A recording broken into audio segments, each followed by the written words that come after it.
Well, the war against free speech continues all around the Western world, and it even affects football followers. Now, on April Fool's Day, which was very appropriate, the Scottish Government introduced hate speech laws, which made it illegal to stir up hate against protected identity groups. And of course, we talked about that last week, how within just 24 hours, there were literally thousands of complaints, because you can complain about somebody saying something unkind. Your complaint can be anonymous, it can be online, so you don't even need to speak to a police officer, and the police have guaranteed they will investigate every single complaint. So the police force were immediately overwhelmed, and ironically, we talked about this, most of the complaints were about the First Minister of Scotland himself, who has a bit of a thing about white people. No, sorry, James. He has a thing about white people, yes. As he likes to say. That's white. exactly how he said it. Now, the problem was they had thousands of complaints, but that was before the weekend. And on the weekend, Liz, there was a massive soccer game, and, you know, soccer hooligans are known for their chants, and they can be a little bit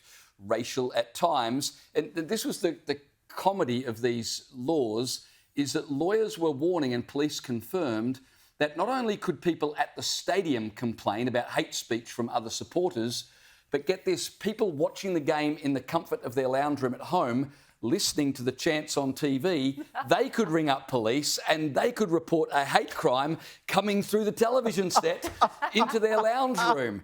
And so this was the situation they had at the weekend. They were expecting thousands of complaints. Now, the police have not been forthcoming. They said there were complaints, but curiously, they've not been willing to say how many complaints or how serious they were. But these laws are so ridiculous now that an article in the Belfast Telegraph at the weekend found that 68% of Scottish people now believe, after just 1 week with these laws in effect, that they should be repealed, because not only are they ridiculous, but they are tying up police resources. And instead of investigating rapes, murders, break and enters, you've got police running around chasing down literally thousands of anonymous complaints about naughty words. For verbal crimes, thought crimes that they had the audacity to verbalise. This is just unbelievable, especially to anyone who's been to a soccer game. Same with footy games, really. I mean, some of Soccer the is chants next level, that break though. out. Soccer is next level. I went to a Perth Glory game years ago,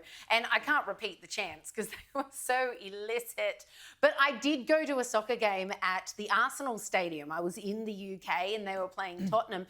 And just hearing the many thousands of people roaring these songs like "Stand up if you hate Tottenham," and the whole stadium stands to its feet.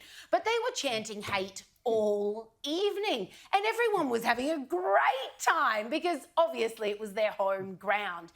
If you want to get rid of that, I mean, do me a favour, cancel soccer altogether, because that is part of the culture. It is fun, it is funny. I'm sure Tottenham gave it back to them just as badly, were they to be on their home ground. It is simply idiocy for the police to be chasing. Also, if it's a chant with that many thousands of people chanting it, Yes. how on earth are you supposed to prosecute? You literally had 48